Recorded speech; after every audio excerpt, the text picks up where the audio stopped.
From his first job flipping burgers at McDonald's and delivering the Washington Post, Craig Willett counts only 1.5 years of his adult life working for someone else. Welcome to the Biz Sherpa podcast with your host, Craig Willett, founder of several multi-million-dollar businesses and trusted advisor to other business owners. He's giving back to help business owners and aspiring entrepreneurs achieve fulfillment, enhance their lives, and create enduring wealth. The Biz Sherpa.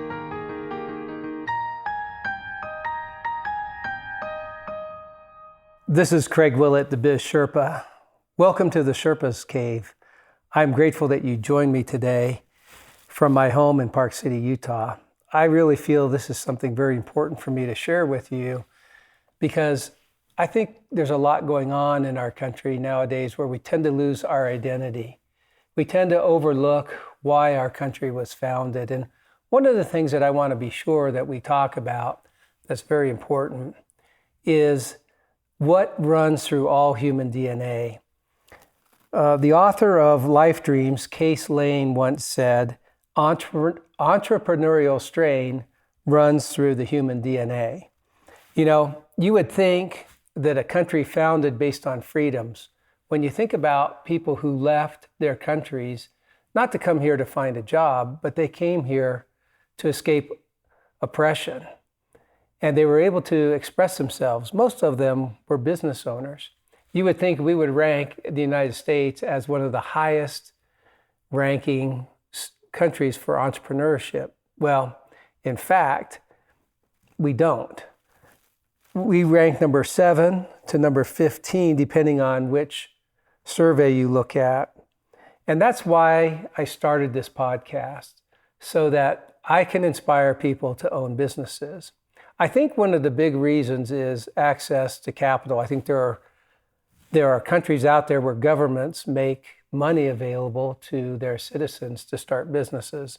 I think that's a mistake if we do that here. Think about it. People came here with whatever they could put on a ship, and then they started. If they were farmers, they were farmers. If they were blacksmiths, they were blacksmiths. They brought their skills. Each one of us have talents. Each one of us have skills. And we need to use those skills and those talents to bless the lives of other people, to create value. That's what entrepreneurship is. Now, we did rank number 3 in U.S. News and World Report, but number 11 in World Atlas as well.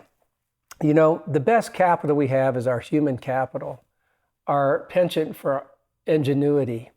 And if you question that, just look at Michael Dell, who started Dell Computers in his dorm room, or Steve Jobs and Steve Wozniak, who started Apple Computers. Legend has it in the garage, but I think Steve Wozniak said later that really was in Steve's bedroom.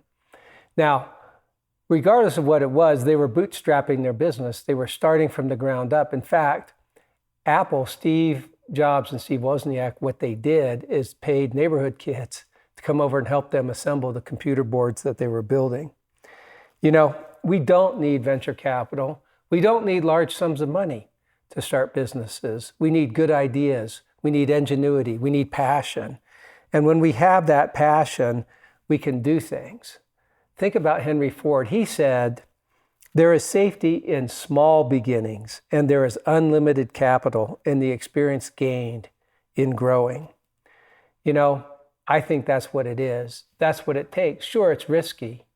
And sure, a guarantee of a paycheck is always, or is often more enticing than going ahead and taking a risk to not get pay for a while and put yourself out there to change the lives of other people because you have a passion and you have an ability and a talent that can really make a difference in other people's lives. Opportunity comes, and I believe if you're looking, it will knock.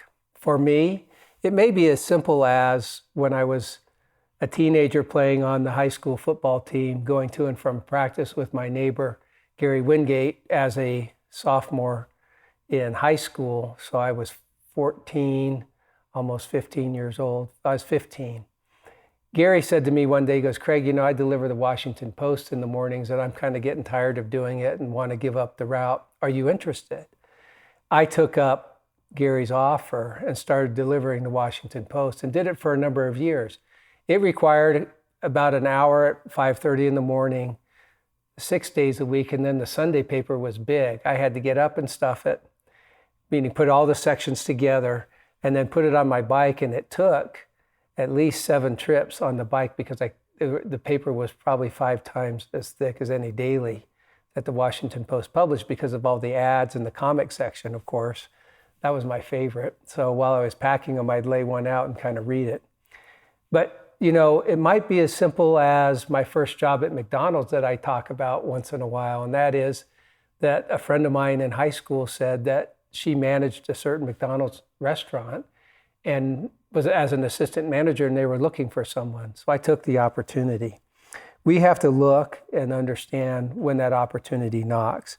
Now, I realize McDonald's wasn't owning a business, but my point is look for the opportunities. Why do they come? Why do people start businesses? There are a whole host of reasons, but I'd like to focus on a few today. One is a personal passion. My personal passion, as you know, is real estate development. I developed that passion kind of through the years. One, learning real estate at the kitchen table from my father, who was a real estate broker, and 2, taking the class at the community college that he taught and eventually got my real estate broker's license. The other way that I developed that passion was as a CPA, I started my own firm. And what did I go to? The thing that I knew most, real estate. I developed quite a list of clients who were real estate developers. It really blessed my life. I was able to pursue my passion and help them. We could relate. I could speak their language. It was fun. It wasn't just crunching numbers. It was about pursuing my passion as well. I was lucky when I worked for an international accounting firm, one of the 15 months of my adult life where I worked for someone else. They assigned me to mortgage bankers, a bank, which I eventually started one, and they assigned me to a real estate developer. So I was fortunate. And you have to look for that. I don't think they knew that I knew real estate so well. I was just fortunate to be assigned by luck or by chance or by destiny to those opportunities. Some people like the challenge of the experience. And if you like the challenge, business ownership presents a lot of challenges, a lot of hurdles to overcome, but it allows you to develop and pursue your passion. So I would say that's another reason to start a business. Sometimes it's out of necessity, few other employment opportunities. I remember being in college and going home for the summer in Washington, D.C. And while I was a younger teenager, my father would hire me occasionally to paint the apartments or the homes that he managed as rental properties as a real estate broker. And I'm sure he did it so that he could charge a repaint fee and then pay us as his sons a little smaller amount, which is fine. That's the entrepreneurial way. But I learned how to paint. And I was able to use that skill because as I looked around for a job, no one wanted to hire somebody for just 3 months during the summer. So my brother and I, my older brother, Ralph, and I started C&R painting. And we took around flyers and we found our own jobs and borrowed our dad's Cadillac, put paint in the back, and he was fortunate enough to let us put a drop cloth on top and put a ladder and tie it down to the roof to go to our jobs. It was a great experience in business for me. I learned how to market, I learned how to sell, I learned customer service at a young age while still studying in college. So maybe you don't have other opportunities. Right now our country's facing some devastating changes, and it may be possible that you could find something that you have a passion about that you can do then to be able to provide. There's nothing like being constantly on unemployment, wondering where your next check's going to come from and how much longer Congress might extend the benefits. I really think the greatest expression of our personal freedom is to do something that makes a difference in other people's lives. Yes, something that we enjoy, but I said before on this podcast that your hobby doesn't necessarily make a good business. So look to solve a problem, better ways of doing things, exceptional service. Why did I start businesses? When I was a CPA, I started one because I had a client call me one day and she said, I have somebody I want to refer to you. It's too bad you're working for another firm. I'm still going to refer them to you, but I could send you a lot more business and would love to send you a lot more business if you had your own firm. Well, that got me thinking, and it didn't take too long after that I put in my resignation and I had started my own business. Now, keep in mind, I didn't have a lot of money saved up. I was less than a year graduating with my master's degree, had been married for about a year and a half. And I went home to tell my wife, who was newly pregnant, that we were going to start a business. And she looked at me like I was probably half crazy. And we had just bought a home. So we had our down payment that we had taken out of our savings account. We had very little saved up. To pay for the rent, I was able to negotiate with the landlord that he said, we need to paint the office before you can move in. And I said, okay, well, who are you going to have paint it? He said, I haven't found someone yet. I said, do you mind if I do? I used to paint houses. He said, no problem. I'll check with the owner. And the owner came back and said, yeah, sure. We'll apply it to your first month's and security deposit, what we would pay them. So I lucked out. My father had his own business, so it was in my DNA. I think it's something we have to get used to thinking about. Again, I think that it takes a little bit of personal confidence. And I got that confidence from a client who told me that they wish they could refer more to me. Find a better way. There's also potentially greater financial security down the road, certainly not in the short run. I don't want to mislead you. Those first 2 to 3 years in business are tough. You know, I would say one motivating factor for me, and I don't recommend it, some of it was fear of failure. I worked extra hard because I saw my dad struggle. I saw what a business owner can go through when things go wrong in the market or when things go wrong in your individual life. And I would recommend that you find what your motivation is, and it shouldn't be fear of failure. Your motivation should be to make a difference in other people's lives and know how you can best do that. Back to our nation's rankings. In the Boss magazine published some statistics for most entrepreneurial nations, the United States ranked first in which cultural norms support opening and starting a business. We also ranked high in availability of financing. That doesn't mean it's given to you, but there is capital resources out there. It's becoming harder to rely on stable employment, and I think we need to look at how we can create and add value to our economy.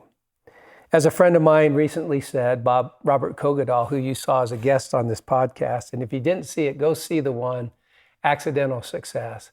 His story is wonderful and inspirational and should take away a lot of fear of starting a business. He always says if he could do it, almost anybody can. In fact, one of my favorite things that I take away from his episode was his story that he was accepting American Express credit cards to pay along with other ones, but he had given the wrong address to American Express, and they were delivering the checks for each month when they settled up the account to his neighbor's business.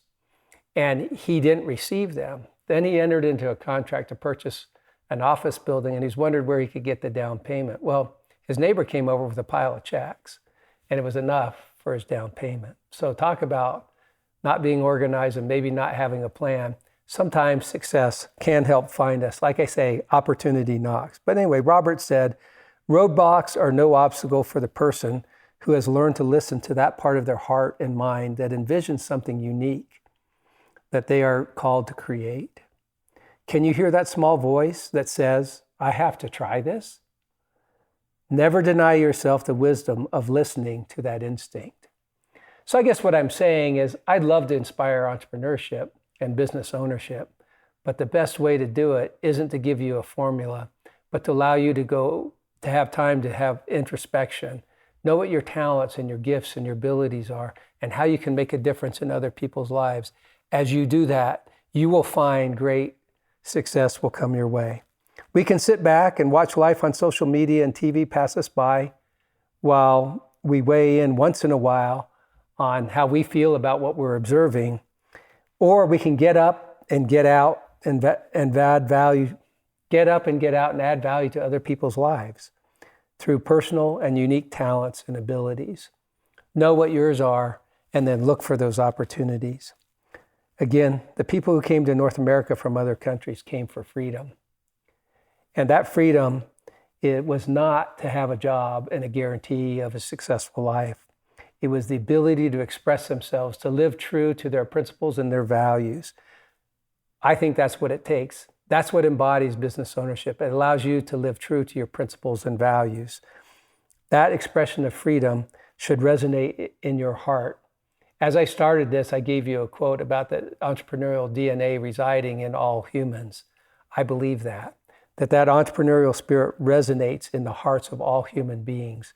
And we can take that strain that runs through us and create a tide of independent business owners who are expressing their ability to make a difference in the world in which we live. This is Craig Willett, the Biz Sherpa. I hope you find a reason to start your own business, because I think that's where it starts. What's my talent? What's my ability? And what's my reason to make a difference? Thanks for joining me in the Sherpa's Den today. This is Craig Willett, the Biz Sherpa.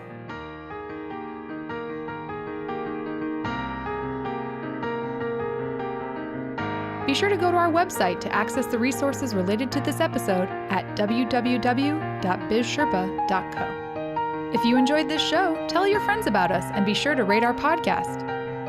Craig would like to hear from you, so share your thoughts in the Facebook community at bizsherpa.co. Follow us on Twitter at bizsherpa_co and on Instagram at bizsherpa.co.